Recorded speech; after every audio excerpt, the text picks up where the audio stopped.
Margaret sat in her Honda Accord, hands gripping the steering wheel as rain pelted the windshield on Interstate 95 outside Philadelphia. Her mother, Eleanor, occupied the passenger seat, fidgeting with her pearl necklace, a nervous habit Margaret had observed for 50 years. They were returning from Eleanor's doctor's appointment, a routine checkup that had revealed nothing alarming. Yet the tension in the car felt suffocating. Margaret glanced at the rearview mirror, catching her own tired eyes, the lines around them deeper than she remembered from last year. The Philadelphia skyline loomed ahead through the gray November afternoon, buildings disappearing into low-hanging clouds that matched her mood. Eleanor cleared her throat, and Margaret braced herself. Her mother only made that sound before delivering news that would shake the foundation of everything. Eleanor's voice cut through the rhythm of the windshield wipers with devastating casualness. "I need to tell you something, Margaret, and I need you to keep your eyes on the road." Margaret's knuckles whitened on the steering wheel as she merged into the middle lane, her heart already accelerating. "I sold the house, the Chestnut Hill house, the one your father and I bought in 1978. The words landed like stones in still water, rippling outward, destroying the surface of Margaret's composure. She wanted to swerve to the shoulder to stop the car and demand her mother repeat what she'd just said, but traffic hemmed them in on all sides. Eleanor continued before Margaret could formulate a response, her voice maddeningly matter-of-fact, as if discussing the weather rather than dismantling 46 years of family history. Margaret's throat constricted as she processed the information, her mind racing through childhood memories in that three-story colonial with its wraparound porch. "What do you mean you sold it?" she managed, her voice barely above a whisper, competing with the radio's soft jazz station. Eleanor smoothed her wool coat with trembling hands, and Margaret noticed her mother's age for the first time, really noticed eye-teethy paper-thin skin, the veins prominent beneath. "Your sister was in trouble." Margaret's serious financial trouble that could have ruined her entire life. The mention of Diane sent a familiar cocktail of emotions through Margaret's chest: resentment, exhaustion, and the bone-deep weariness of being the responsible daughter. She accelerated slightly, needing to feel in control of something, anything, as her world tilted on its axis. Eleanor's next words stripped away any remaining illusions Margaret had harbored about her place in the family hierarchy. Diane owed $225,000 gambling debts to some very dangerous people who were threatening her. Margaret's foot involuntarily pressed the brake, earning an angry horn blast from the pickup truck behind them. "You sold our family home, Dad's house, the place where we grew up, to bail out Diane again." The question came out sharper than intended, slicing through the car's confined space. Eleanor's jaw tightened, defensive walls already rising, her shoulders squaring in that familiar way that said she'd made her decision and wouldn't be questioned. Margaret could feel 30 years of being the overlooked daughter, the one who'd made all the right choices, converging into this singular moment of devastating clarity. The Philadelphia traffic thickened as they approached the Schuylkill Expressway, cars packed together like sardines in the fading afternoon light. Margaret's mind spun with calculations. That house was worth at least $850,000 in today's market. Maybe more, given Chestnut Hill's desirability. "Where's the rest of the money?" she asked, already knowing the answer would infuriate her, already feeling the betrayal settling into her bones. Eleanor shifted uncomfortably, her purse clutched in her lap like a shield.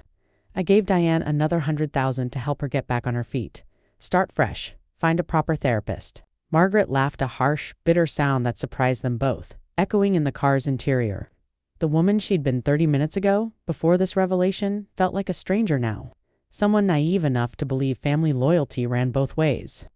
Eleanor reached toward Margaret's arm, her touch tentative, seeking forgiveness that hadn't been earned.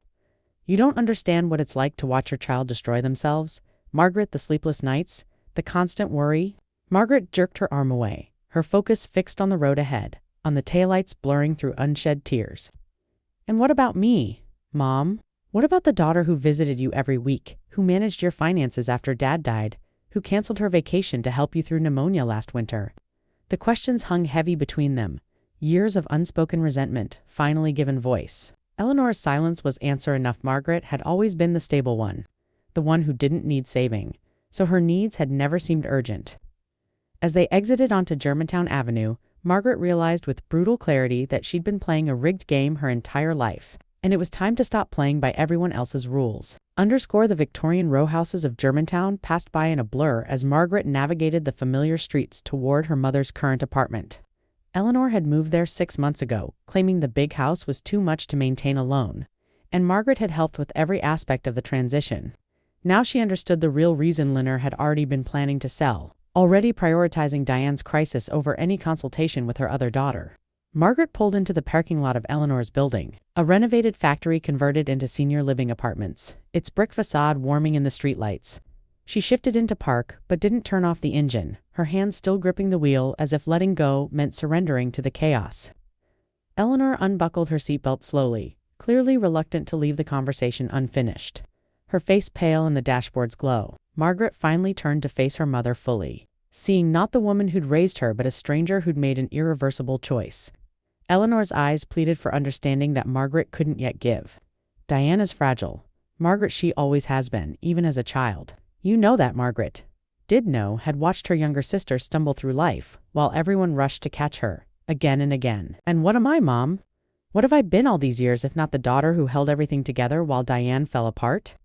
The question emerged raw, stripped of the diplomatic language Margaret usually employed to keep family peace. Eleanor flinched, and for a moment, Margaret glimpsed genuine pain in her mother's expression, a crack in the maternal armor. But pain didn't equal change, and Margaret had learned long ago that Eleanor's love came with conditions she could never quite meet. The realization that she'd been chasing her mother's approval her entire life, only to watch it freely given to Diane, despite her failures, settled like lead in Margaret's stomach.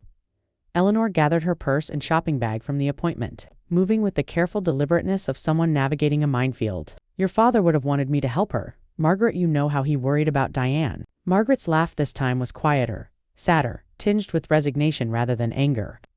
Dad's been gone for 8 years, and you're still using him to justify your choices, still choosing Diane over everything else. The accusation hung between them, impossible to retract, shifting the foundation of their relationship irrevocably. Eleanor's hand paused on the door handle, her profile sharp against the parking lot's sodium lights. I hoped you'd understand. That you of all people would see I had no choice. Margaret shook her head slowly, exhaustion replacing the initial shock, bone-deep weariness settling over her shoulders like a heavy coat. Margaret's voice, when she finally spoke, carried a finality that surprised them both. You had choices, Mom. You could have talked to me, involved me in the decision, treated me like an equal partner in this family instead of an afterthought. Eleanor's shoulders sagged, aging a decade in the span of seconds, her earlier defiance crumbling. What would you have said? You would have tried to stop me, would have argued for some other solution that might have been too late, the admission confirmed.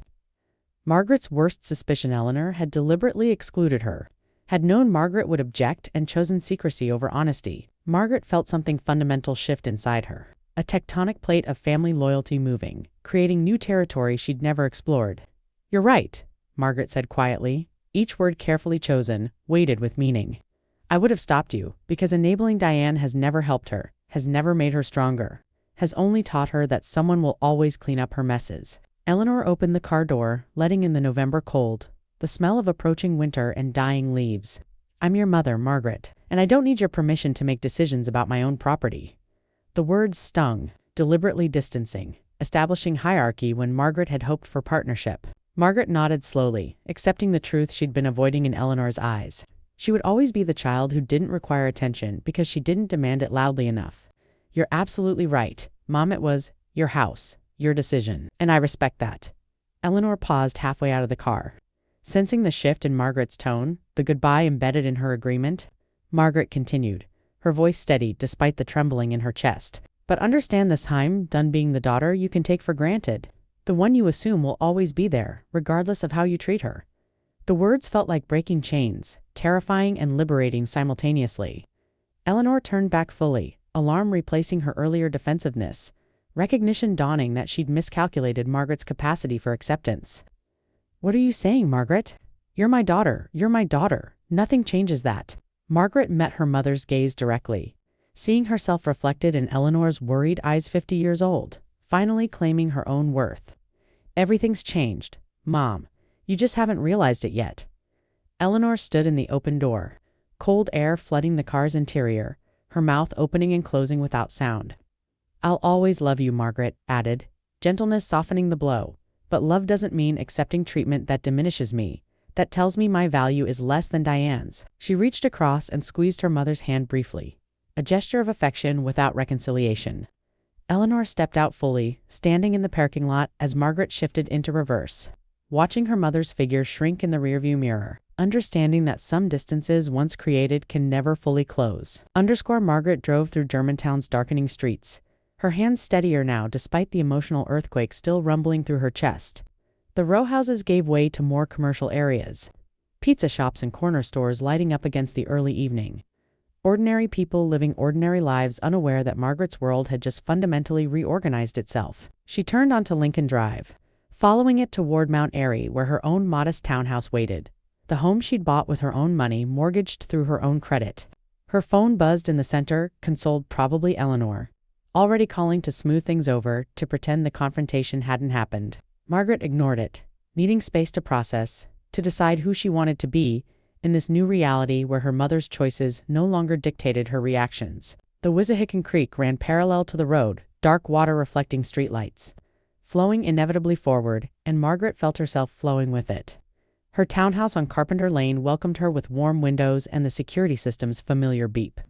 Margaret had lived here for 12 years, since her divorce from Tom, building a life that was entirely her, small but sufficient, manageable but comfortable. She dropped her keys in the bowl by the door, hung her coat on the rack, went through motions that usually grounded her, but tonight felt mechanical. Her cat, Fitzgerald, wound between her legs, demanding dinner with typical feline entitlement. Margaret bent to stroke his orange fur, grateful for his uncomplicated affection, for a relationship where expectations were simple and consistently met. She moved to the kitchen, filling Fitzgerald's bowl while her mind replayed the car ride, examining each moment for clues she'd missed, warnings she'd ignored. The reality was that there had been no warnings. Eleanor had kept this secret perfectly, had looked Margaret in the eye week after week while planning to sell their history. Margaret poured herself a glass of Cabernet, her one indulgence on difficult days, and settled onto her sofa overlooking the small backyard. Her phone showed 7 missed calls, 4 from Eleanor, 2 from her best friend Jessica, 1 from an unknown number. She sipped the wine slowly, letting its warmth spread through her chest, thinking about the Chestnut Hill house and what it had meant. That house had witnessed everything: her first day of kindergarten, her father teaching her to ride a bike on the wide sidewalk out front, her high school graduation party in the backyard. She'd brought Tom there to meet her parents, had cried in her childhood bedroom when the marriage fell apart. That house had been her anchor, proof that some things remained constant even as life shifted around them. Now it belonged to strangers, sold to rescue Diane from consequences she'd earned through her own reckless choices. And Margaret was expected to simply accept this because family was supposed to forgive everything. Her phone rang again, Jessica this time, her friend's intuition apparently sensing crisis. Margaret answered on the 3rd ring, settling deeper into the sofa cushions. "Tell me you're calling with good news about your date last night, because I could really use some." Jessica's laugh came through, warm and familiar, a lifeline to normalcy. "The date was fine, but something's wrong. I can hear it in your voice. You've got that flat tone you use when you're holding yourself together." Margaret smiled, despite everything, grateful for friendships that read between the lines. "My mother sold our family home to pay off Diane's gambling debts. Didn't tell me until today, and gave Diane an extra $100,000 for good measure." The silence on the other end spoke volumes. Jessica processing the magnitude of betrayal embedded in those facts. Finally, Jessica spoke, her voice tight with controlled anger on Margaret's behalf. "Please tell me you're joking. That this is some weird hypothetical." "You're workshopping," Margaret recounted the entire car ride, finding that speaking it aloud made it more real and somehow less overwhelming simultaneously. Jessica listened without interrupting, letting Margaret purge the afternoon's poison through words. "So she just dropped this bomb while you were driving? Trapped in a moving vehicle where you couldn't properly react?" Jessica's outrage validated Margaret's own, gave her permission to feel what she'd been trained her whole life to suppress. Classic Eleanor, always controlling the narrative, always managing everyone's reactions to protect herself from consequences. Margaret had never articulated this pattern before, but hearing Jessica name it brought clarity. Eleanor had spent decades orchestrating situations to minimize pushback, to maintain her position as the matriarch, whose decisions went unquestioned. "And now she's calling you repeatedly," Jessica continued, "because she knows she miscalculated. Knows she pushed you too far this time." Margaret looked at her phone's screen, now showing 9 missed calls. "What should I do, Jess?" "I told her I was done being taken for granted, but I don't know what that actually means in practice." Jessica's response came firm and immediate, shaped by 20 years of friendship and countless conversations about the Eleanor-Diane dynamic. "It means you establish boundaries and stick to them, even when, especially when it makes you uncomfortable." Margaret closed her eyes, feeling the weight of that simple sentence. understanding that boundaries required enforcement, required disappointing people who expected unlimited access. You've spent 50 years being the good daughter, the responsible one, the one who sacrifices without complaint, Jessica continued, her voice gentle but insistent. Maybe it's time to be the daughter who demands respect, who walks away when she's not valued, who puts herself first for once. The idea felt foreign and thrilling simultaneously, like contemplating a language Margaret had studied but never spoken fluently. She thought about her father, about what he would say if he were still alive, whether he'd encourage her to make peace or applaud her for finally standing up. The truth was that her father had enabled Eleanor's favoritism, had participated in the system that elevated Diane's needs above Margaret's stability, had loved both daughters but shown it in wildly unequal measures. Margaret spent the next morning at her desk in the spare bedroom she'd converted into a home office, working on a marketing proposal for her consulting business. Self-employment suited her. She controlled her schedule, chose her clients, built something entirely her own after years in corporate marketing. Her computer screen displayed data analytics for a local restaurant chain, but her mind kept drifting to Eleanor's revelation, to the Chestnut Hill house now occupied by strangers.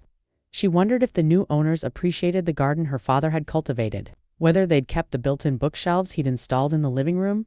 Fitzgerald jumped onto her desk, parking himself directly on her keyboard. His passive-aggressive way of demanding attention. Margaret scratched behind his ears, grateful for the interruption, for his reminder that life continued despite emotional upheavals. Her phone buzzed with a text from Eleanor. "We need to talk. Can I come over?" Margaret deleted it without responding, maintaining the boundary she'd drawn the night before. Her doorbell rang at 11:30, and Margaret knew without checking the peephole that Eleanor had ignored her silence and come anyway. She opened the door to find her mother standing on the stoop, looking diminished somehow, older than her 76 years. Eleanor held a Tupperware container, her famous lasagna, Margaret's childhood favorite, a peace offering wrapped in pasta and ricotta. "I know you said you needed space, but I couldn't sleep last night. Couldn't stop thinking about our conversation." Margaret stood in the doorway, not inviting Eleanor in, recognizing this for what it was, an attempt to re-establish the old dynamic where Margaret's anger was soothed with food and apologies that never quite addressed the actual problem. Eleanor shifted her weight, uncomfortable with Margaret's silence, with the absence of automatic welcome. "Can we talk, sweetheart, please?"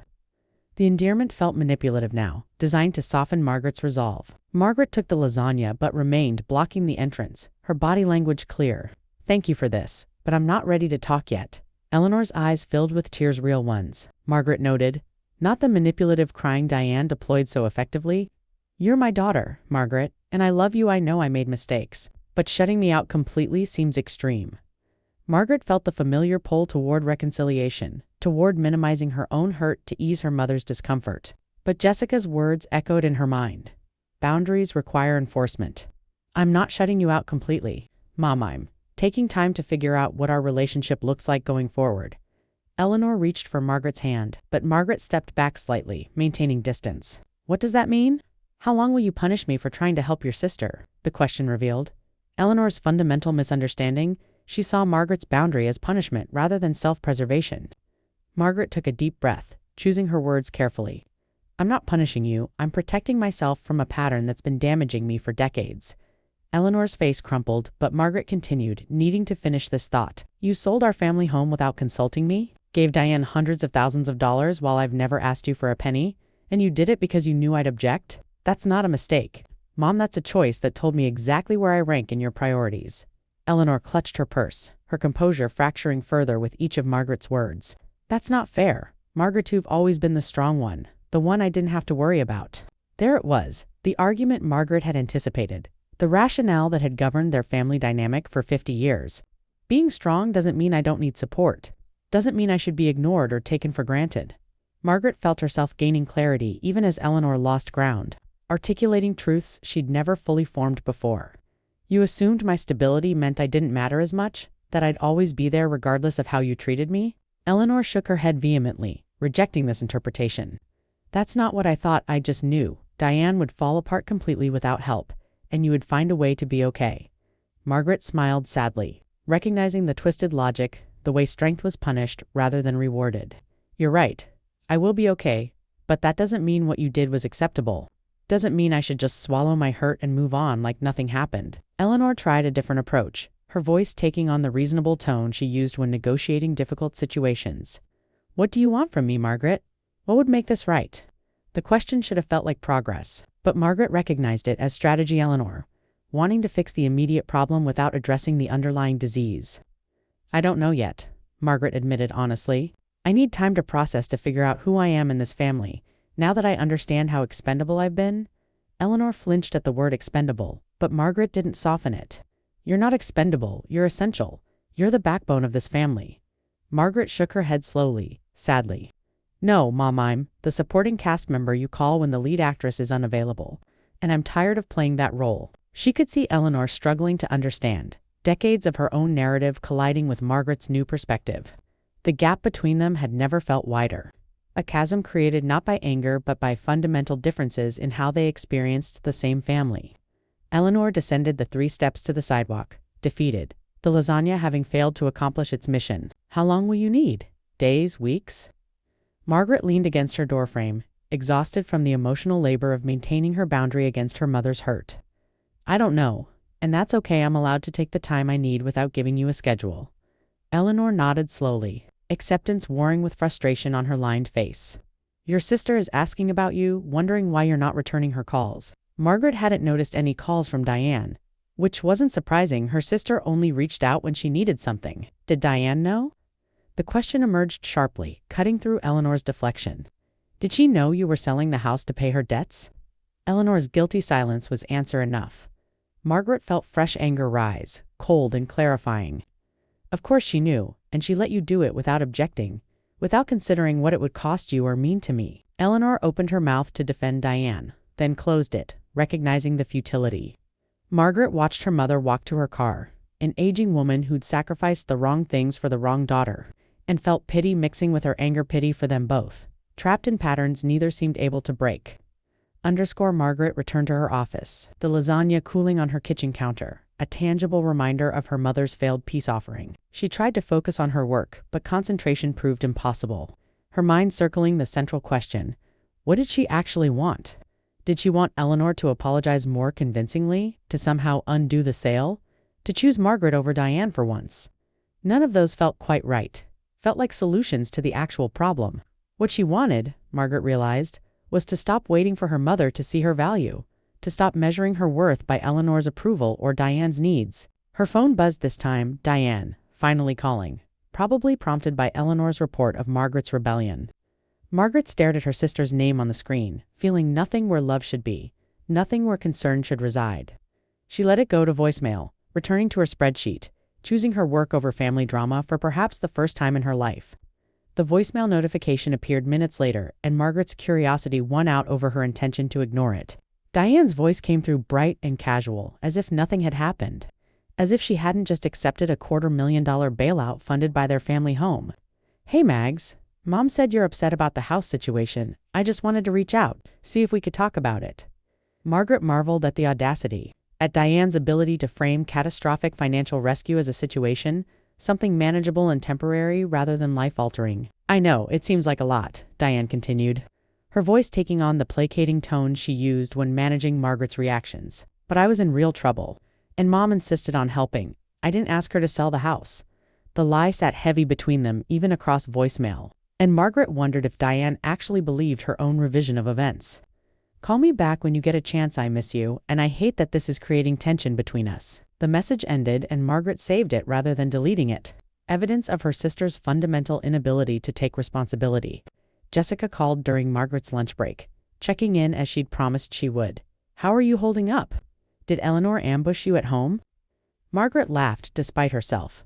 Jessica's phrasing so accurate it was almost funny.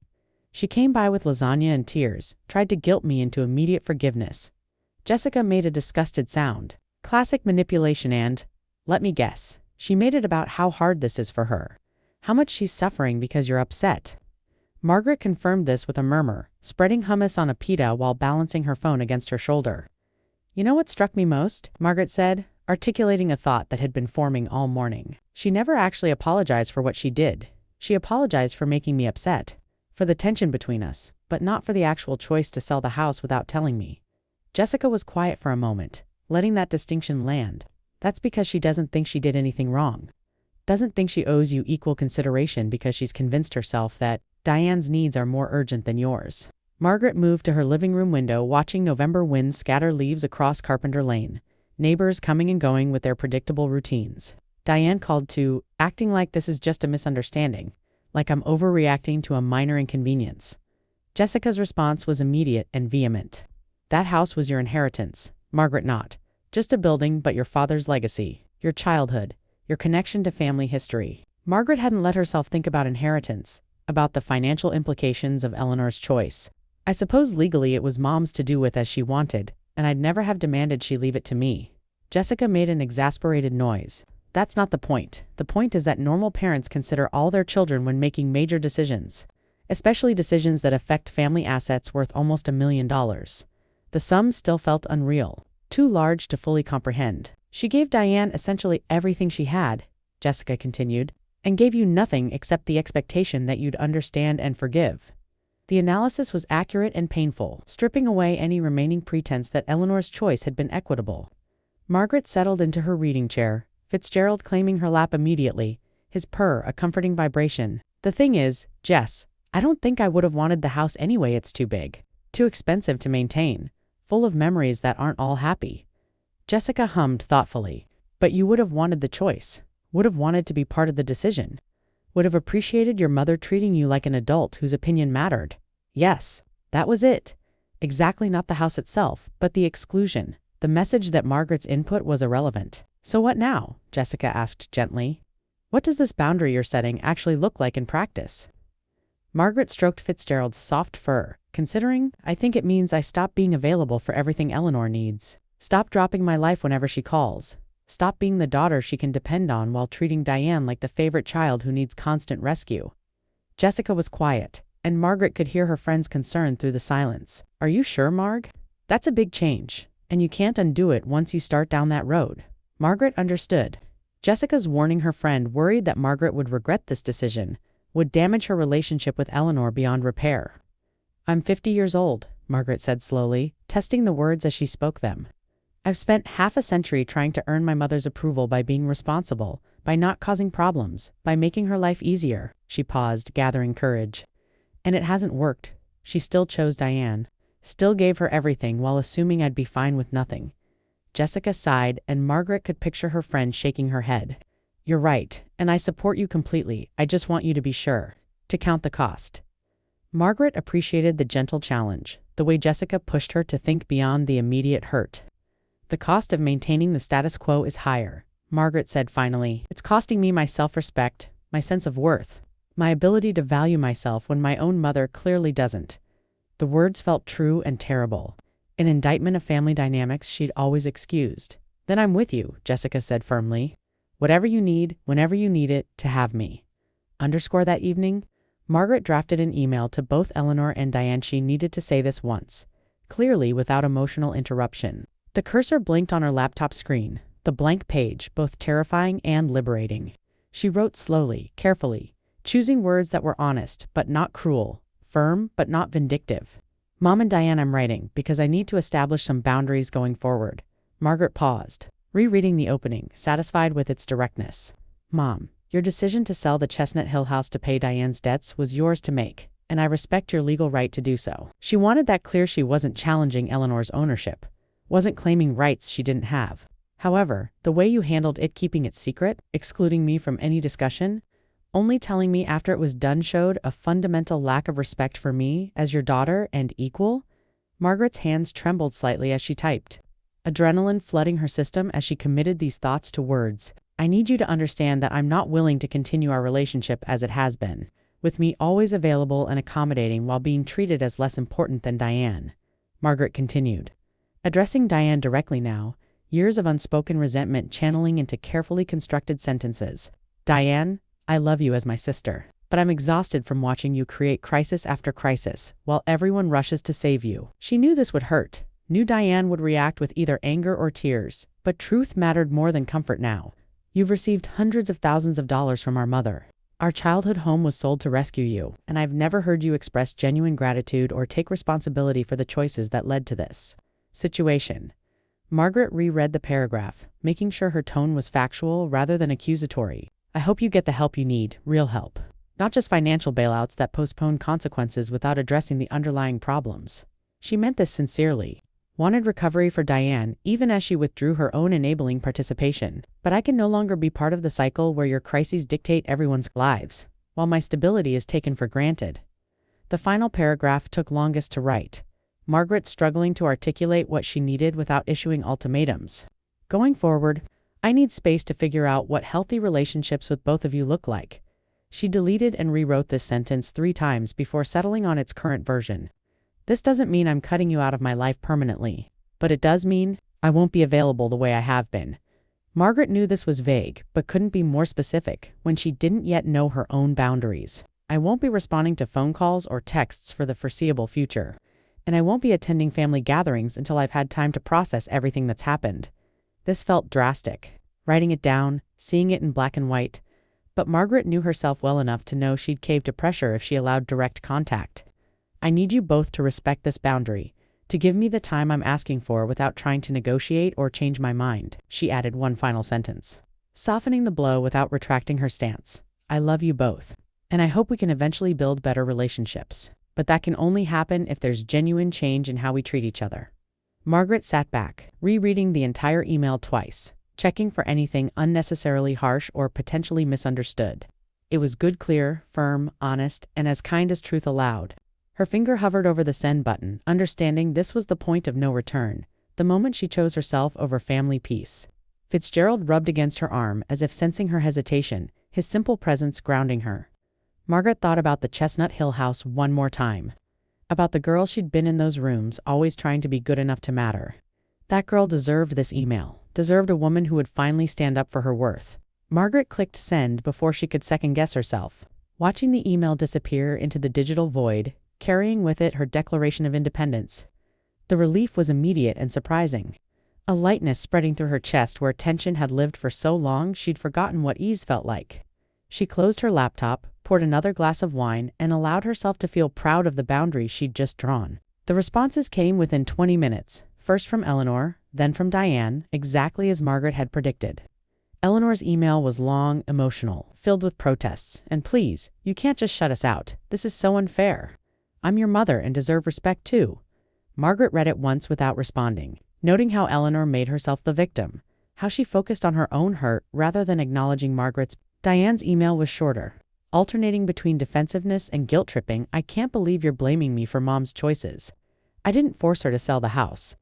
I'm dealing with enough without you abandoning me too.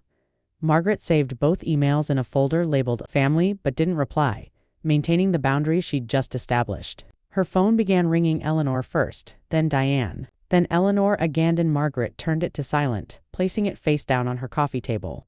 The temptation to answer, to explain herself more fully, to soften what she'd said pulled at her, but she resisted. She'd said everything that needed saying. The rest was up to them to process. Jessica texted an hour later. Did you do it? Send the email.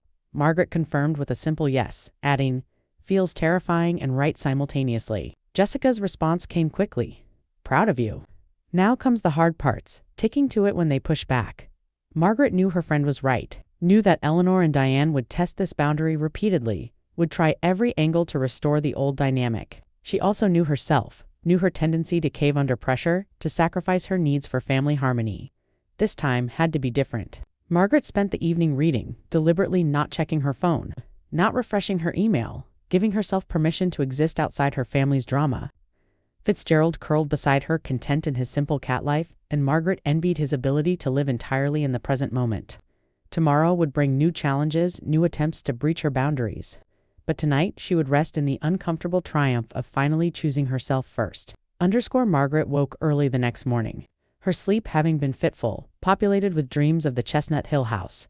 In the dreams, she'd wandered its rooms, finding them empty, echoing, stripped of everything familiar.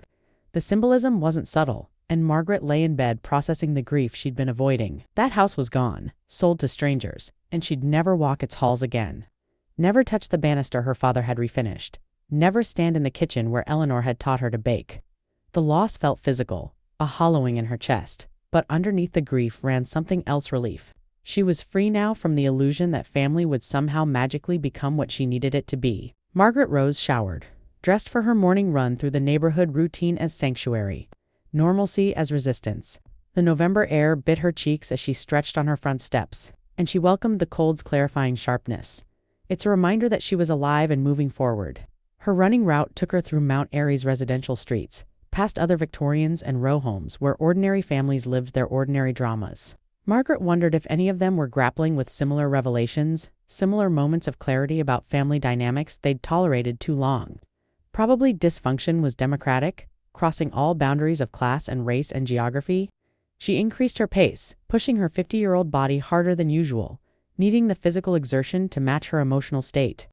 The rhythm of her feet on pavement became meditative, clearing space for thoughts she'd been avoiding. What did she actually want from Eleanor and Diane? Apologies? Changed behavior?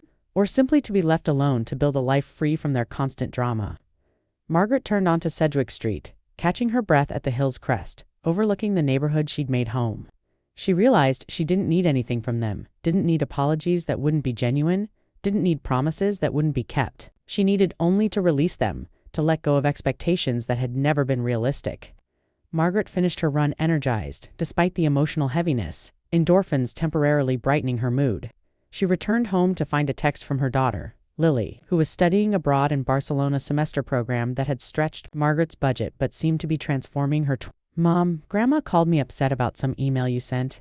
What's going on? Margaret sighed, unsurprised that Eleanor had enlisted Lily, using her granddaughter as leverage. She sat on her couch, still in her running clothes, composing a careful response. Your grandmother and I are working through some family issues, nothing for you to worry about, and nothing that affects you. She paused, considering how much to share. Just some boundary setting I should have done years ago. Lily's response came quickly. Should I be worried? Are you okay? Margaret smiled at her daughter's concern, grateful for it, even as she worked to contain the situation. I'm actually better than I've been in a long time, figuring some things out about myself and what I need. Enjoy Barcelona and don't let Grandma pull you into drama. Lily sent a heart emoji followed by, love you, Mom, call if you need me. Margaret appreciated her daughter's unconditional support. The way Lily trusted Margaret's judgment without demanding explanations. The doorbell rang mid-morning, and Margaret assumed Eleanor had returned for round 2. Instead, she found her neighbor Ruth on the stoop, holding a plate of cookies with genuine concern on her weathered face. I saw your mother here yesterday looking upset, and I wanted to check on you. Ruth was 73, a widow who'd lived on Carpenter Lane for 40 years, unofficial grandmother to the entire block.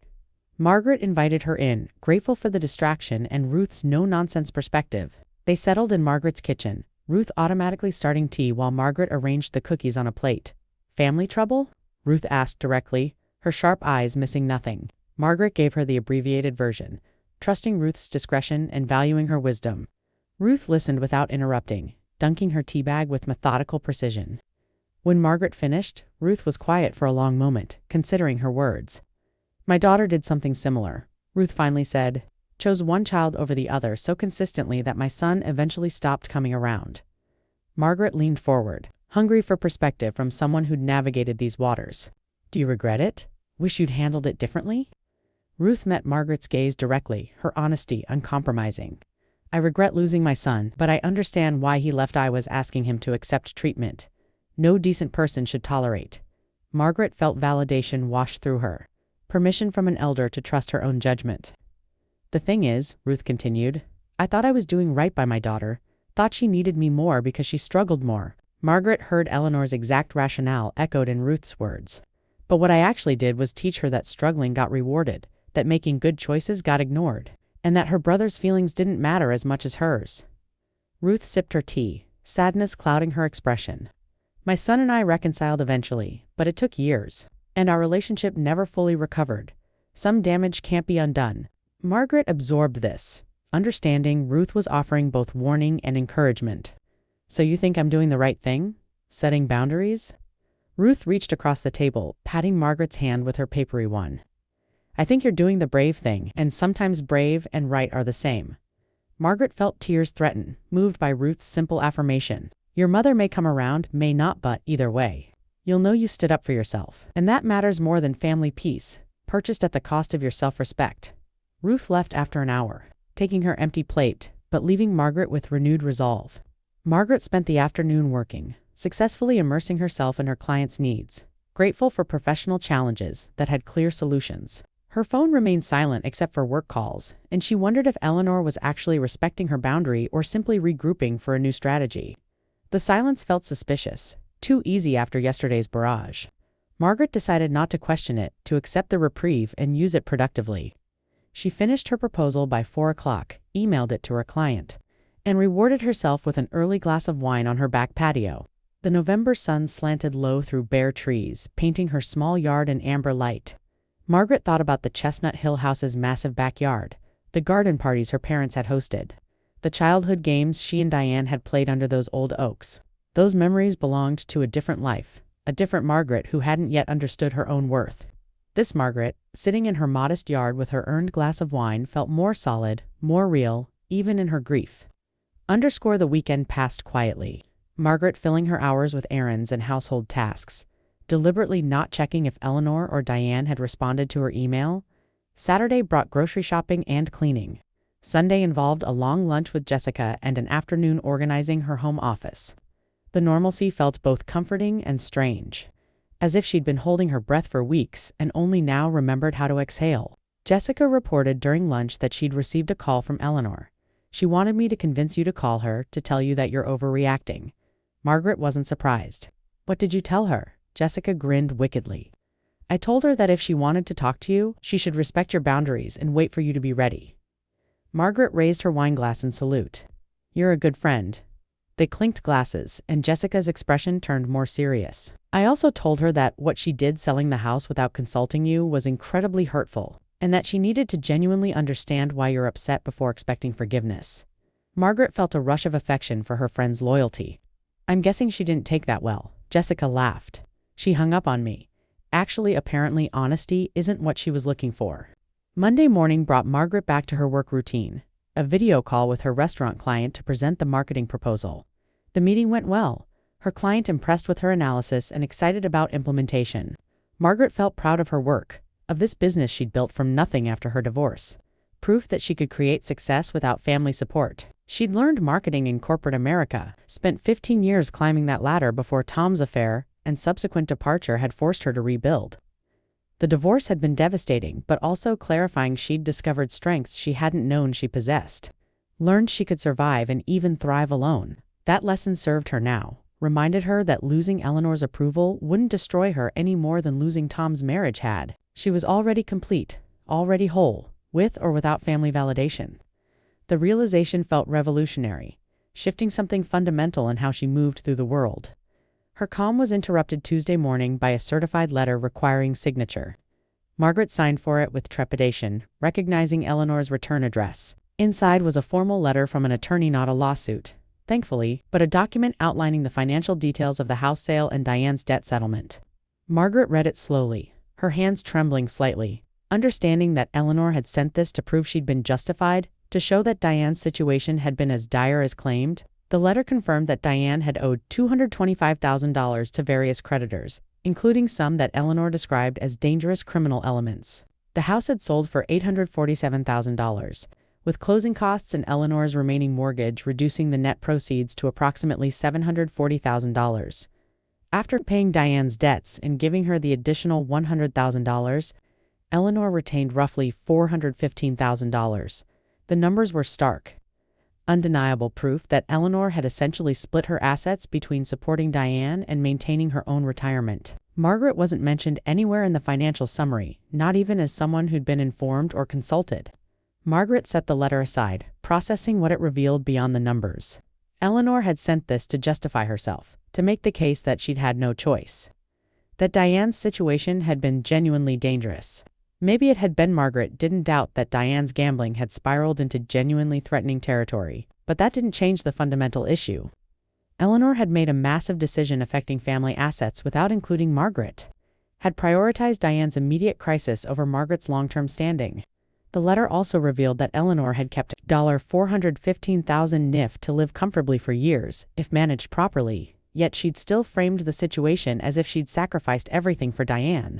Margaret called Jessica, needing to process this new information with someone who would see it clearly. She's trying to control the narrative, Jessica said immediately after hearing about the letter. She wants you to feel guilty for being upset, wants to make you see her as the martyred mother who sacrificed everything rather than the parent who excluded one daughter entirely. Margaret nodded, though Jessica couldn't see her, appreciating her friend's analysis. What should I do with this? Do I respond? Jessica was quiet briefly, considering what would responding accomplish. Would it change anything? Margaret knew the answer. Responding would only invite further argument. Further attempts by Eleanor to justify her choices. You're right, I don't need to respond to this any more than I needed to respond to the emails.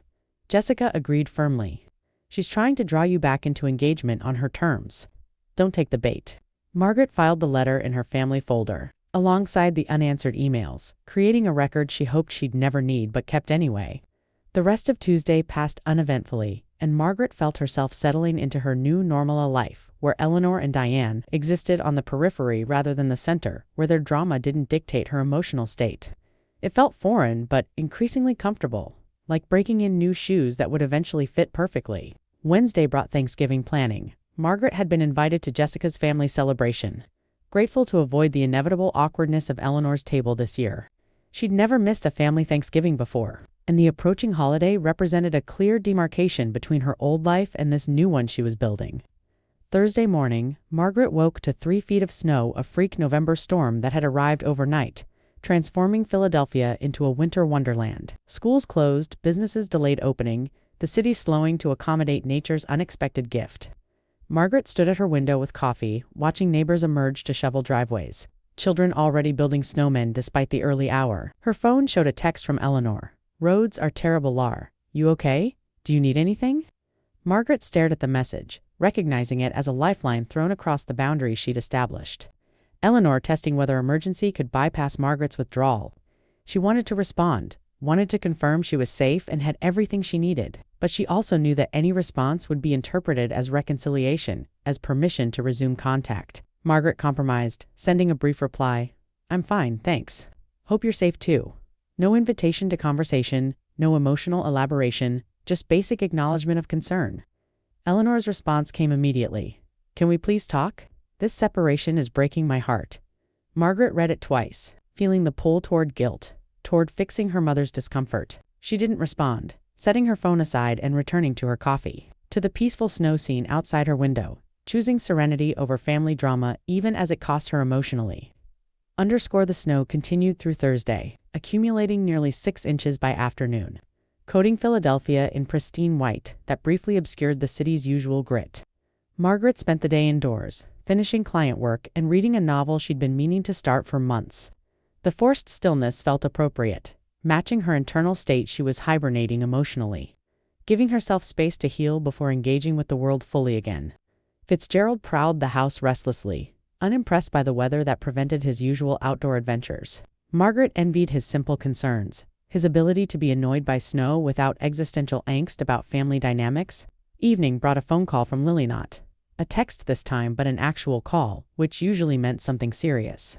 Margaret answered with trepidation. Hey sweetie, everything okay in Barcelona? Lily's voice came through clear despite the distance.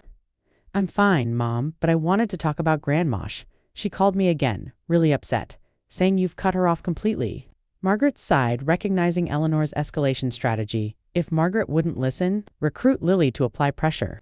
Margaret chose honesty, trusting her daughter's maturity despite her youth. Your grandmother and I are dealing with some difficult family issues, and I've asked for space to work through them. Lily was quiet for a moment. She said something about selling the Chestnut Hill house to help Aunt Diane. Is that true?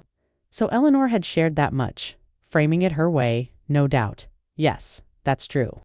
Grandma sold the house to pay off significant debts your aunt owed. Margaret paused, considering how much to share. She did it without telling me, which is part of why I'm upset. Lily made a thoughtful sound. That seems like a pretty big decision to make without consulting you. Margaret felt validated by her daughter's immediate understanding. It was, and it's made me realize I need to rethink my relationship with Grandma and Aunt Diane. Lily was quiet again, processing. Grandma made it sound like you're being unreasonable, like you're punishing her for helping Aunt Diane. Margaret smiled sadly. Of course Eleanor would frame it that way, casting Margaret as the villain in this narrative. Margaret worked to explain without bad-mouthing Eleanor, walking a careful line between honesty and respect. I'm not punishing anyone, I'm setting boundaries about what treatment I'm willing to accept. Lily seemed to consider this. Has Grandma always been like this? favoring Aunt Diane? Margaret was surprised by the question, hadn't realized Lily had noticed the family dynamics. You've seen it. Lily laughed without humor. Mom, everyone's seen it, Aunt. Diane creates drama. Grandma drops everything to fix it, and you quietly handle everything else while being ignored. The summary was so accurate it hurt. I didn't realize it was that obvious. Lily's voice softened. You've always protected me from the worst of it. But I'm not blind. I've watched how Grandma treats you versus how she treats Aunt Diane my whole life. Margaret felt tears forming, moved by her daughter's perceptiveness and support. Does it bother you that I'm taking this stand? Lily's response was immediate and fierce. Are you kidding? I'm proud of you. I've wanted you to stand up to Grandma for years. The validation from her daughter meant more than Margaret had expected.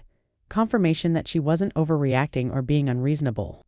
They talked for another 30 minutes. Lily sharing stories from Barcelona. Margaret asking about classes and friends and European adventures. The normalcy felt healing. A reminder that healthy relationships existed alongside dysfunctional ones.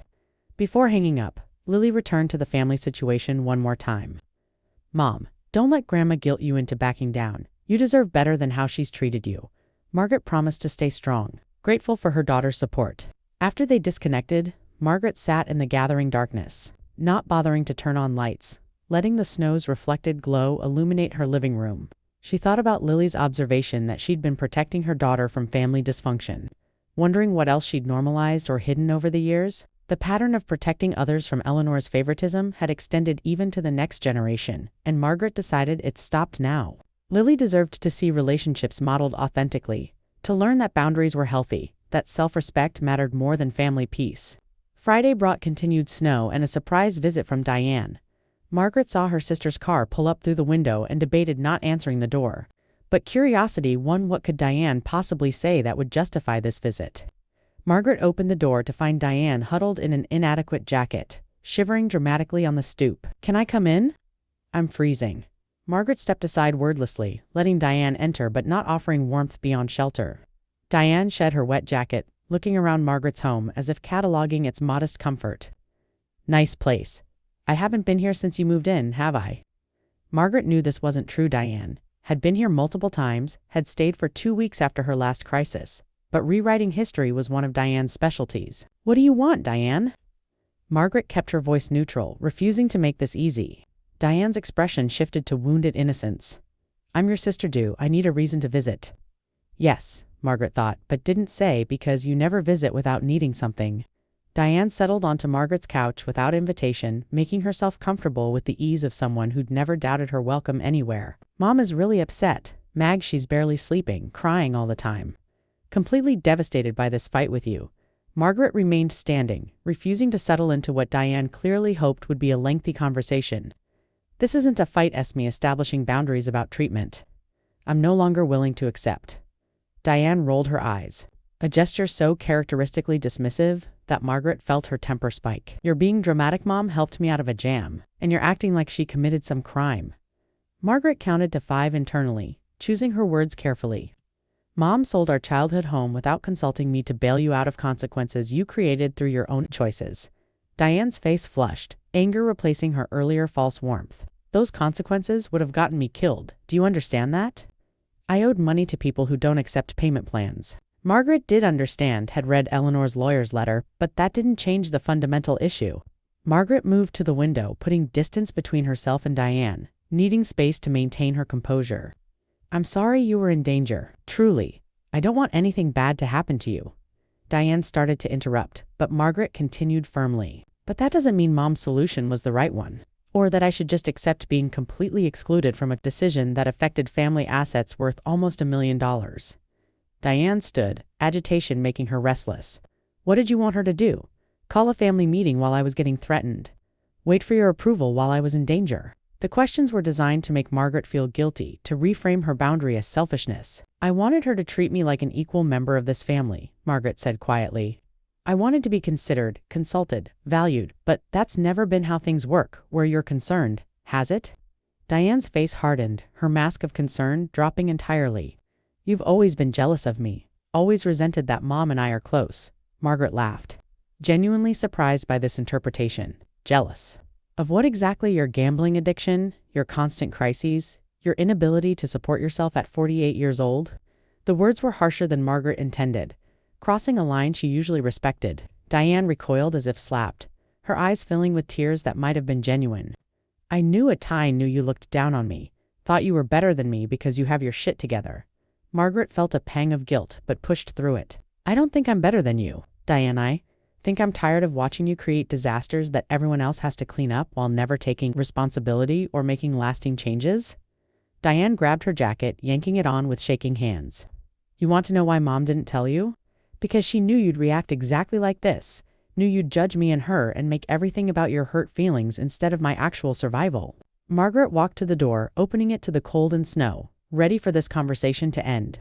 Maybe you're right, maybe I would have objected, would have suggested alternatives like therapy or treatment programs or bankruptcy instead of just throwing money at the problem again. Diane stepped onto the porch, turning back with a final accusation. You're a selfish bitch, Margaret, and Mom is finally seeing that. Margaret absorbed the insult without flinching. Maybe I am. Or maybe I'm finally treating myself with the respect neither of you ever have. She closed the door on Diane's furious face, leaning against it as her sister's car roared away through the snow. Margaret's hands shook as she locked the door, adrenaline flooding her system from the confrontation. She'd never spoken to Diane that way, had never said the things she actually thought, and the release felt both terrible and necessary. She called Jessica immediately, needing to debrief to make sure she hadn't crossed into cruelty. Tell me everything, Jessica demanded, and Margaret recounted the visit word for word. Jessica was quiet through most of it, waiting until Margaret finished to respond. First of all, you weren't wrong. Everything you said was true, even if it was hard for Diane to hear. Margaret felt some of her guilt ease. But she prompted, hearing reservation in Jessica's tone. But nothing, there's no but. Diane came to your house uninvited to guilt you into backing down, and you stood your ground and told her the truth. Jessica paused. She called you a selfish bitch. Margaret, too, were downright kind compared to what you could have said. Margaret laughed shakily, grateful for her friend's perspective. I've never spoken to her like that before. Always bite my tongue, always smooth things over. Jessica made an approving sound. Maybe it's time she heard the truth. Maybe everyone needs to hear that you're done being the family doormat. The phrase stung even as Margaret recognized its accuracy. She had been a doormat, had allowed herself to be walked over for decades. Not anymore.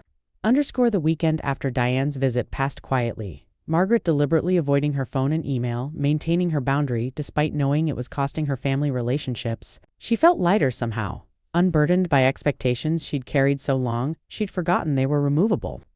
Sunday afternoon brought another unexpected visitor, her Aunt Carol, Eleanor's younger sister, whom Margaret hadn't seen in months. Carol was 72, sharp-witted and no-nonsense, the family member most likely to tell uncomfortable truths.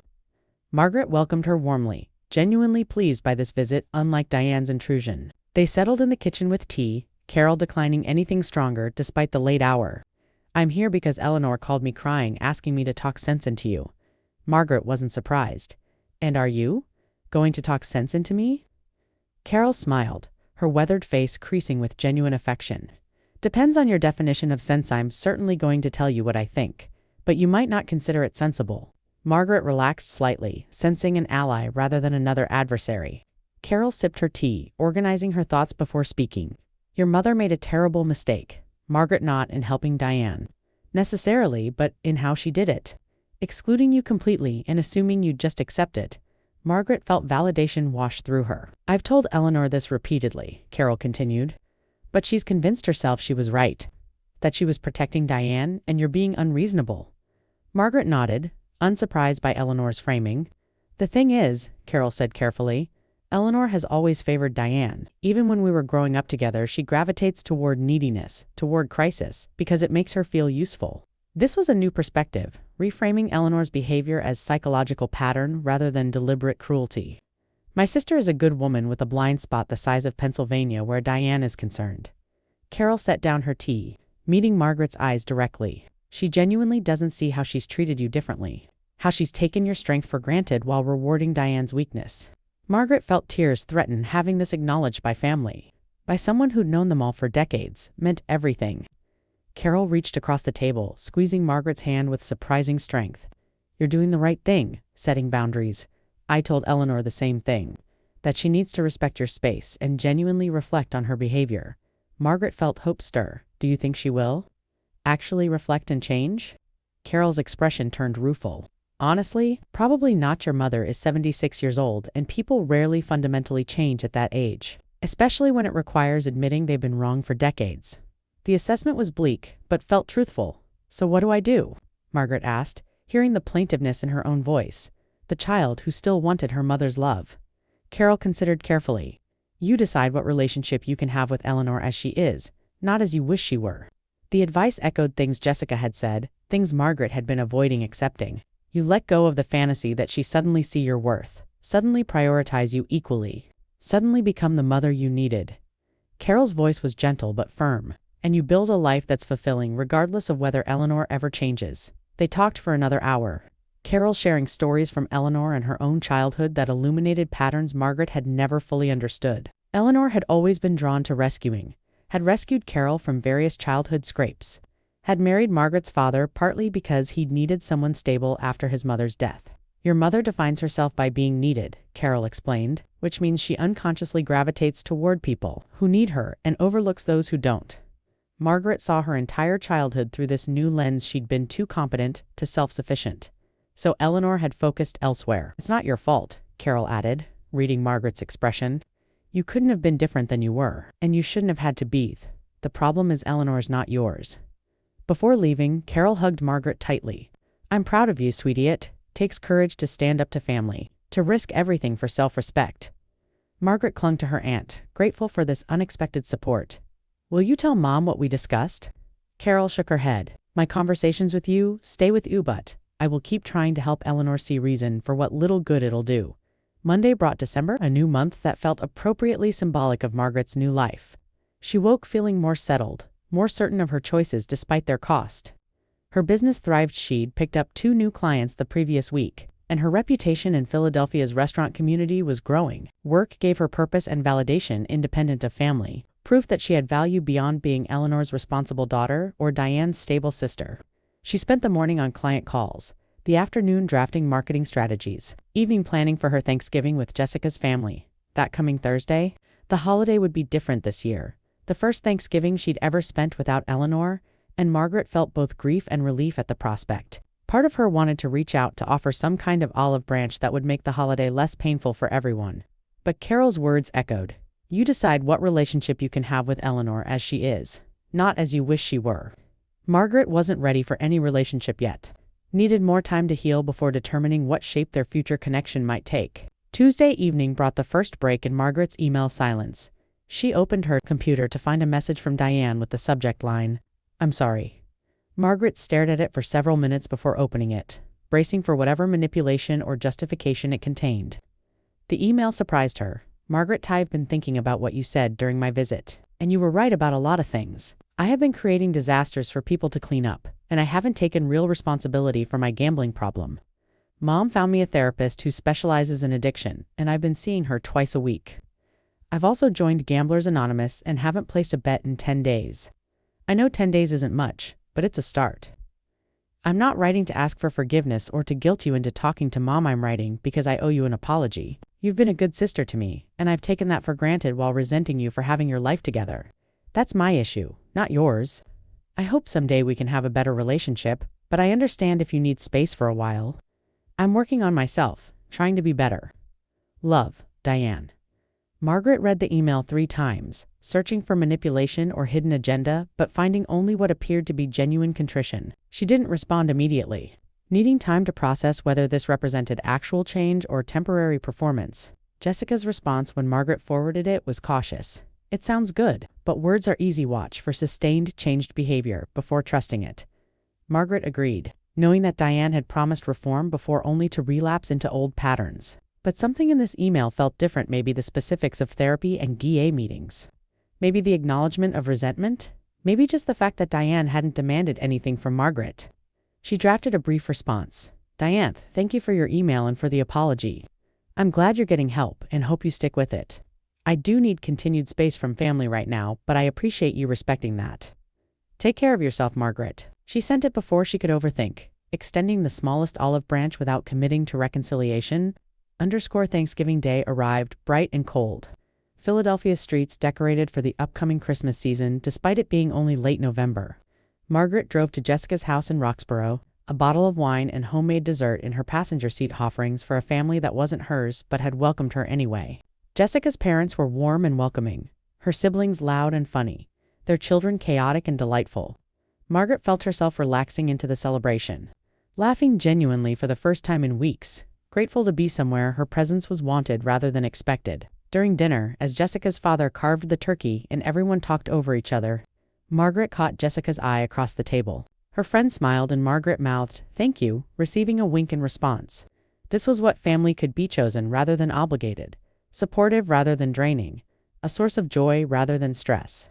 Margaret helped with dishes afterward, working alongside Jessica in the warm kitchen while the men watched football and children played in the backyard.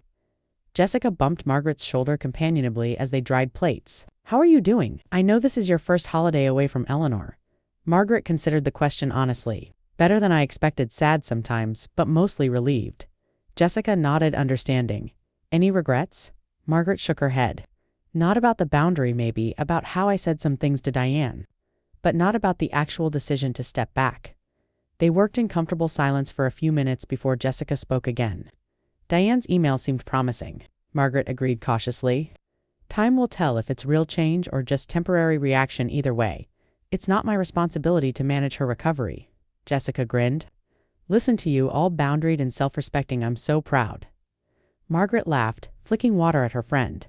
"You're a terrible influence, teaching me self-worth and dignity." They finished the dishes, rejoining the family in time for pie, and Margaret felt grateful for this chosen family, for Jessica's steadfast friendship, for the reminder that she deserved supportive relationships.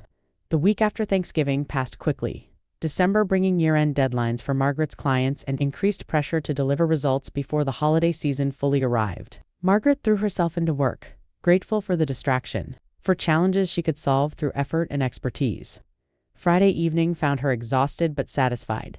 Having completed a major project ahead of schedule, she treated herself to takeout from her favorite Thai restaurant, settling onto her couch with pad Thai and a documentary about marine biology content completely unrelated to her life, offering pure escape. Her phone rang during the documentary, and unknown number that Margaret almost ignored before curiosity made her answer. "Hello," a male voice responded, professional and slightly apologetic. "Is this Margaret Chen?" she confirmed, tension rising. "This is Dr. Morrison from Pennsylvania Hospital. I'm calling about your mother, Eleanor Chen." Margaret's heart stopped, every previous anger and boundary forgotten in sudden fear. "Is she okay? What happened, doctor?" Morrison's voice remained calm, designed to soothe panicked relatives. "Your mother is stable now, but she was brought in by ambulance this evening after a fall in her apartment. She's fractured her hip and has some bruising, but she's going to be fine." Margaret was already moving, grabbing her keys, pulling on shoes, her body acting before her mind fully caught up. "I'm coming. Now which floor? Which room, doctor?" Morrison provided the information, mentioning that Eleanor was asking for her, and Margaret felt the familiar pull of obligation, of daughterly duty, of love that existed despite everything. She drove to the hospital on autopilot, her earlier exhaustion forgotten, navigating Philadelphia's Friday night traffic with single-minded focus. Part of her recognized this as a test: would she maintain her boundary even in crisis, or would emergency override her self-protection? She didn't have an answer, knew only that, despite everything, despite the hurt and anger and betrayal, Eleanor was still her mother, and Margaret couldn't ignore her pain. The hospital's fluorescent lights assaulted Margaret's senses as she rushed through the emergency department, finding Eleanor's room through a maze of corridors. Her mother lay in the hospital bed looking small and old, her usual armor of control stripped away by pain and fear. "Margaret," Eleanor breathed, reaching out with her good hand, her face crumpling with relief. Margaret took her hand automatically, maternal instinct overriding recent history. "I'm here, Mom. You're going to be okay." Eleanor clung to her, tears streaming down her face. "I was so scared, I fell in the bathroom, couldn't get up, laid there for 20 minutes before my neighbor heard me calling." Margaret's anger dissolved temporarily. In the face of her mother's vulnerability, she listened as doctors explained the fracture. The surgery scheduled for tomorrow morning, the recovery timeline of 6 to 8 weeks. Eleanor would need help after discharge, couldn't manage alone in her apartment during recovery. The implication hung heavy. Margaret would need to step up, to provide care, to set aside her boundary in service of Eleanor's need. Margaret spent the night in the hospital, dozing in an uncomfortable chair beside Eleanor's bed while nurses came and went checking vitals. In the quiet hours, watching her mother sleep fitfully, Margaret grappled with what this crisis meant for her newly established boundaries. Was she supposed to maintain distance even now, when Eleanor genuinely needed help? That felt cruel, punitive in a way Margaret didn't want to be. But providing care also risked undoing all the progress she'd made, sliding back into the old pattern where Eleanor's needs dictated Margaret's life. She thought about calling Diane, wondered if her sister should be here too, then decided against it. Diane could find out through her own channels. Dawn came slowly, pale winter light filtering through the hospital window, and Margaret felt no closer to answers. Eleanor woke gradually, her eyes finding Margaret immediately. "You stayed," she said softly, surprise evident in her voice. "Of course I stayed," Margaret replied, realizing it was true, regardless of their conflict. She couldn't abandon Eleanor in crisis, couldn't be that person, even if it cost her emotionally. Surgery went smoothly Friday morning. Eleanor's fractured hip pinned and stabilized with only minor complications. Margaret waited in the surgical lounge, drinking terrible coffee and answering work emails on her phone, dividing her attention between professional obligations and family crisis. Diane appeared around noon, looking harried and worried, surprising Margaret with her presence. "How is she? Why didn't you call me?" Margaret looked up from her phone, too tired for conflict. "She's in surgery. Now should be out soon. I didn't call because I figured the hospital would contact you too." Diane sat beside her, maintaining careful distance. "They did. I came as soon as I heard." They waited in uncomfortable silence. Decades of history and recent conflict creating a barrier neither knew how to cross. Finally, Diane spoke quietly. "Thank you for being here. I know things are complicated between you and Mom right now." Margaret nodded, appreciating the acknowledgement. "She's still my mother, still someone I care about despite everything." Diane twisted her hands in her lap. "Can we call a truce, at least while Mom's recovering?" Margaret considered carefully. "A truce? Yes, but that doesn't mean everything's resolved between us." Diane nodded, understanding. "I'm not asking for that, just for us to work together to help Mom get better." Eleanor's recovery began in the hospital's orthopedic wing. 3 days of monitoring before doctors would clear her for transfer to a rehabilitation facility. Margaret and Diane took shifts at her bedside, speaking politely but carefully, maintaining the fragile truce they'd negotiated. Eleanor drifted in and out of clarity, pain medication making her disoriented and emotional. In her more lucid moments, she apologized repeatedly for being a burden, for disrupting Margaret's life. Apologies that felt more about Eleanor's discomfort than genuine contrition. Margaret accepted them without committing to forgiveness. Focusing on immediate practical needs rather than emotional reconciliation, she learned Eleanor's insurance would cover 20 days in rehab, followed by home health services, but someone would need to coordinate care and help Eleanor in her apartment. The assumption, unspoken but obvious, was that someone would be Margaret. She didn't commit yet, needing time to figure out how to help without sacrificing her boundaries.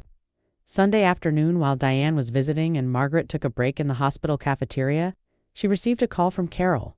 "I heard about Eleanor. How is she?" Margaret provided the medical summary, grateful for her aunt's concern. "And how are you? This must be complicated given everything that's happened." Margaret laughed without humor. "That's an understatement. Time trying to figure out how to help without enabling the same patterns?" Carol was quiet briefly. "What do you need, Margaret? What would help you be okay?" The question surprised her. No one had asked what she needed, everyone assuming she'd simply step up as always. "I need to know I can help without it being interpreted as forgiveness," Margaret said slowly, articulating her concern for the first time. "I need to provide care without losing myself again." Carol made an approving sound. "That's wise, and possibly you can be kind without sacrificing your boundaries. Helpful without accepting mistreatment." The permission felt essential, validation that she could hold both truths simultaneously. Carol offered practical support Margaret hadn't expected. "I'll come stay with Eleanor after rehab. I'm retired. Have the time, and it'll give you space to maintain your boundaries while knowing she's cared for." Margaret felt relief so intense it brought tears. "You'd do that? Stay for weeks?" Carol chuckled. "She's my sister, of course. I'll help. And honestly, it might give me a chance to have some truth-telling conversations Eleanor needs to hear." They finalized logistics, Carol planning to arrive in a week, prepared to stay through Eleanor's recovery. Margaret felt a weight lift, grateful for this solution that balanced compassion with self-protection. When she returned to Eleanor's room, she found Diane reading aloud from a magazine while Eleanor dozed. Diane looked up, and Margaret gave her a genuine smile, first warmth she'd felt toward her sister in weeks. "Carol's going to stay with Mom after rehab," Margaret announced quietly. Diane's relief was visible. "That's wonderful. I was worried about how we'd manage." The "we" felt presumptuous, but Margaret let it pass, recognizing that Diane's recovery was still fragile. Eleanor was transferred to rehab facility Tuesday morning, a specialized center in Northeast Philadelphia focused on post-surgical rehabilitation.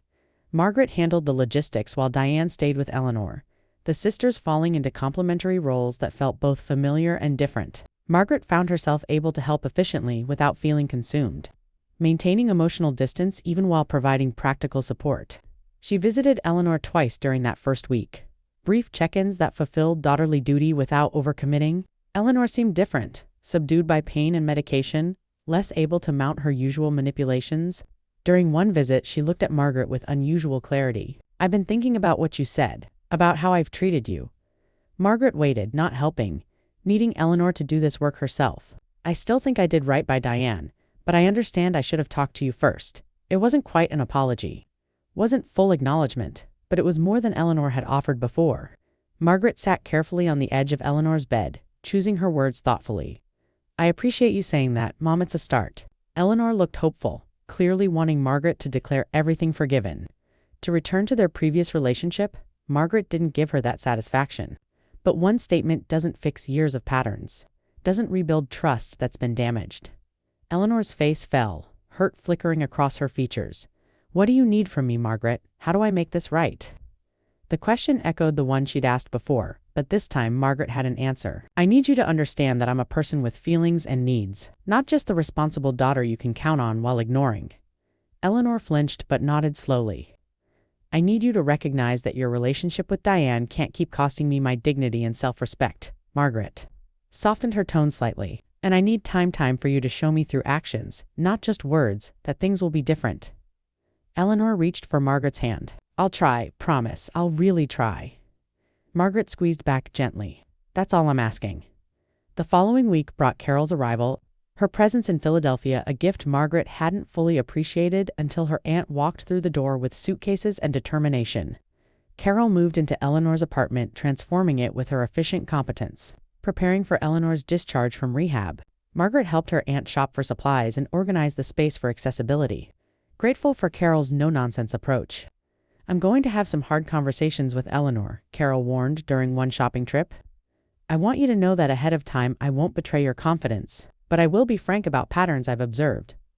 Margaret felt both anxious and relieved. "Thank you. I think she needs to hear it from someone besides me."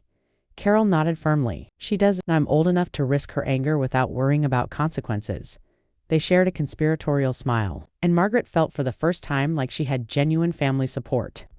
Someone in her corner, not because she'd earned it, but simply because she deserved it.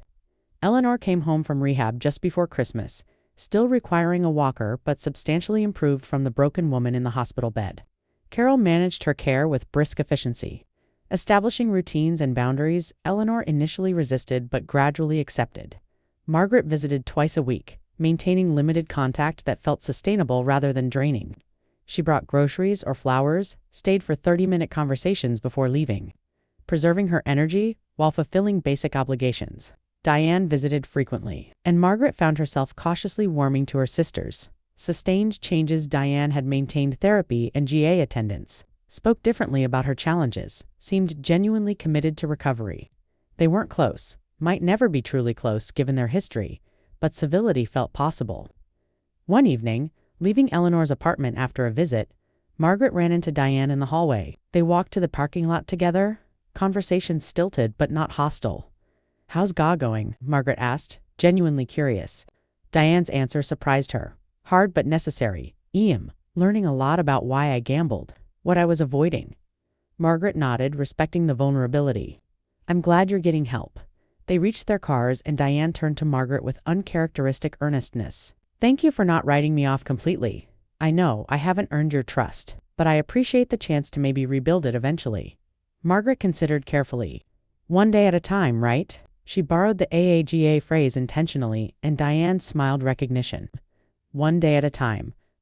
Christmas arrived with its typical chaos of commercialized cheer and enforced family togetherness. Margaret spent Christmas Eve with Jessica's family, Christmas morning alone with Fitzgerald and a good book, Christmas afternoon at Eleanor's apartment with Diane and Carol. The celebration was subdued. Eleanor still limited in mobility and energy, but it felt more genuine than previous holidays had. There were no presents exchanged. Carell had suggested they skip gifts this year, given everything's just a simple meal and quiet companionship. Eleanor seemed different, smaller perhaps, less certain of her position as matriarch. Carol had clearly been having those promised conversations, and while Eleanor didn't share details, Margaret noticed shifts in her mother's behavior. Eleanor listened more, talked less, seemed to be actually considering perspectives beyond her own. Margaret didn't trust it fully yet, knew that sustainable change took time, but she appreciated the effort. They kept conversation light, avoiding mention of the house or Diane's debts, focusing on Eleanor's recovery and upcoming year. As Margaret prepared to leave, Eleanor caught her hand. "I'm proud of you," she said quietly, unexpected words that stopped Margaret in her tracks. "Why?" Margaret asked, genuinely confused. Eleanor's eyes filled with tears. "For standing up for yourself, for demanding Batorai haven't made it easy, and you did it anyway." Margaret felt emotion well up, threatening to spill over. She squeezed her mother's hand briefly. "Thank you for saying that. It wasn't forgiveness or reconciliation, but it was acknowledgement, recognition, validation she'd waited 50 years to receive." The new year arrived with its traditional promise of fresh starts and resolutions. Margaret attended Jessica's New Year's Eve party, toasting midnight with friends who'd supported her through the hardest autumn of her life. She thought about resolutions, about what she wanted for this coming year, and realized she'd already achieved her most important goal, respecting herself enough to demand respect from others. Her business thrived. Her relationship with Lily remained strong. Her friendship with Jessica was a constant source of support. Eleanor was healing physically and perhaps beginning to heal emotionally through Carol's influence. Diane continued therapy and maintained sobriety from gambling. Everything was imperfect, incomplete, still wounded, but it was moving in better directions. Margaret made one resolution: to continue prioritizing her own needs alongside others, to maintain boundaries even when they were uncomfortable, to remember that self-respect was not selfishness. January brought routine's comfort, work filling her days, quiet evenings restoring her energy. She visited Eleanor weekly now, more often than her enforced minimum, but less than her previous constant availability. February arrived with Valentine's Day commercialism and Eleanor's first steps without the walker. Carol had stayed nearly 2 months, transforming Eleanor's apartment, and more importantly, Eleanor's thinking. Before Carol returned home to Pittsburgh, she and Margaret had lunch together. A farewell that felt like graduation from a difficult course. "Your mother has a long way to go," Carol said honestly. "But she's making progress, genuine progress, not just performance." Margaret felt cautious hope. "Do you think she'll sustain it after you leave?" Carol considered carefully. "I think she wants to, which is more than I expected." They discussed practical arrangements, how Eleanor would manage alone now that she was mobile again. "She'll be fine physically," Carol assured, and emotionally. "She has work to do that only she can do. You can't fix her. Margaret can only decide what relationship you want with her going forward." Margaret hugged her aunt tightly, grateful beyond words for her intervention. "Thank you for everything, for staying, for the conversations, for supporting me." Carol pulled back, looking Margaret in the eye. "You supported yourself, honey. Just created space for your boundaries to hold." Spring arrived gradually, Philadelphia's gray winter giving way to tentative green. Margaret celebrated her 51st birthday quietly. Dinner with Jessica and Lily, who'd returned from Barcelona, transformed by her semester abroad. They talked about Lily's upcoming graduation, her post-college plans, the internship she'd secured in New York. Margaret felt proud of her daughter, grateful she was launching into adulthood with healthier relationship models than Margaret had been given. "You seem different, Mom," Lily observed during dessert. "Lighter somehow, less burdened." Margaret smiled, recognizing the truth of that observation. "I am different, I finally learned. I don't have to set myself on fire to keep other people warm." Lily raised her wine glass in salute. "Took you long enough." They laughed together, and Margaret felt the joy of being seen clearly by her daughter, of modeling strength that Lily could carry into her own life. Jessica added her glass to the toast. To Margaret, 51 years old, and finally putting herself first, they drank together. And Margaret felt the rightness of this chosen family, these relationships built on mutual respect rather than obligation. Eleanor continued healing, physically and emotionally, though progress was neither linear nor complete. She and Margaret maintained weekly visits, carefully constructed interactions that felt sustainable rather than draining. Eleanor made efforts, small ones, imperfect ones, but genuine attempts to see Margaret differently. She asked about Margaret's work, expressed interest in her life, occasionally acknowledged past mistakes without making excuses. It wasn't everything Margaret had hoped for, wasn't full accountability or transformed relationship, but it was more than they'd had before. Diane's recovery progressed steadily, her commitment to change appearing genuine as months passed without relapse. The sisters developed a cautious friendship. Nothing like the close bond some siblings shared, but better than the resentment that had previously defined them. In May, Diane called with news. She'd been sober from gambling for 6 months, had found steady employment managing a bookstore, was building a life defined by more than crisis. Margaret felt genuinely happy for her sister, proud of the work Diane had done, hopeful that this time the changes would last. "I'm proud of you," Margaret told her, meaning it. Diane's voice broke slightly. "Thank you. That means a lot coming from you." They talked longer than usual, and Margaret recognized this as healing, incomplete but real. Summer brought long evenings and weekend trips to the Jersey Shore with Jessica. Margaret found herself laughing more, worrying less, sleeping better than she had in years. Her business continued growing, her reputation in Philadelphia's marketing community solidifying. She took on a junior consultant, a recent graduate eager to learn, beginning to build something larger than herself. The expansion felt right, evidence that she had capacity beyond family obligations, energy to invest in professional legacy. Eleanor's 77th birthday arrived in July, and Margaret organized a small celebration at Eleanor's apartment. Just family, quiet but warm. Eleanor seemed genuinely grateful, less focused on control, more willing to receive care without demanding it. During the party, Eleanor raised her glass in a toast. "To family," she said, looking directly at Margaret. "And 2 second chances." Margaret raised her glass, accepting the olive branch while recognizing that Eleanor's growth remained fragile, requiring ongoing attention. But fragile was better than absent, and Margaret found herself willing to nurture this new dynamic carefully. August brought Lily's graduation from college, Margaret traveling to Boston for the ceremony. Watching her daughter walk across that stage, diploma in hand, Margaret felt overwhelming pride and gratitude. Lily had thrived despite the family turmoil, had used Margaret's boundary setting as inspiration rather than burden. During the celebration dinner, Lily toasted her mother, "To Mom who taught me that it's never too late to demand respect, never wrong to prioritize yourself, never selfish to establish boundaries." Margaret teared up, moved by her daughter's words, grateful that her painful growth had modeled something valuable. Tom attended graduation too, he and Margaret managing polite cooperation for Lily's sake. Their divorce's bitterness faded with time. He approached Margaret afterward, congratulating her on raising such an impressive young woman. "You did good, Margaret. She's remarkable." Margaret accepted the compliment, recognizing it as truth without needing Tom's validation to confirm it. She'd done good, was still doing good, building a life defined by self-respect and authentic relationships. The journey wasn't finished, might never be finished, but she was walking it with integrity, and that was enough. Fall returned, bringing another November and the anniversary of that devastating car ride with Eleanor.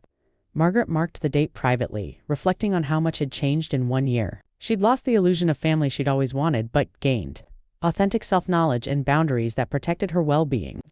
Eleanor was different, not transformed, not perfect, but genuinely trying to see Margaret as an individual rather than a role. Diane continued her recovery. 1 year sober from gambling, building stability Margaret had never seen her sustain before. Their relationships remained imperfect, complicated, scarred by decades of dysfunction. But they were honest now, built on reality rather than fantasy. Margaret sat in her living room with tea and Fitzgerald, watching November rain streak her windows, thinking about the woman she'd been a year ago. That woman had been competent but diminished, successful but unvalued, stable but hollow. This woman, older by a year, scarred by conflict, lighter without illusions, was more whole, more real, more herself than she'd ever been. Thanksgiving arrived again, and this year Margaret accepted Eleanor's invitation to celebrate together. Carol came from Pittsburgh. Diane brought her sponsor from GA. Found family approach that felt right. The meal was simple, conversation genuine, laughter real rather than performative. No one pretended the past year hadn't happened, but neither did anyone dwell on it. They were building something new, acknowledging damage while moving forward. Eleanor raised her glass during dinner. "I'm grateful for second chances," she said, looking at Margaret specifically. "And for daughters, brave enough to demand better?" Margaret raised her glass in return, accepting the acknowledgement without pretending everything was healed. "I'm grateful for progress," she responded. Even when it's slow and imperfect, they drank together. And Margaret felt the rightness of this moment. Not perfect, not fairy tale, but real and honest and moving in better directions. That was enough. That was everything. That was the life she'd fought for and earned. The story of the house sale, the boundary setting, the family fracture, and tentative healing became something Margaret thought about less as months passed. It stopped defining her present, became simply part of her history, painful but instructive, difficult but necessary. She'd learned that love without respect was insufficient, that family ties didn't justify accepting mistreatment, that self-worth couldn't be granted by others but had to be claimed from within. These lessons shaped how she moved through the world, how she related to clients and friends and family. She was kinder but firmer, more compassionate but less tolerant of manipulation. She'd found balance between caring for others and caring for herself, between maintaining connections and protecting boundaries. The Margaret who'd driven her mother home from the doctor that November afternoon had been transformed, burned away by the fire of conflict and reforged into someone stronger, clearer, more essentially herself. That transformation, painful as it had been, was the greatest gift she'd ever received, even if she'd had to fight her own family to claim it.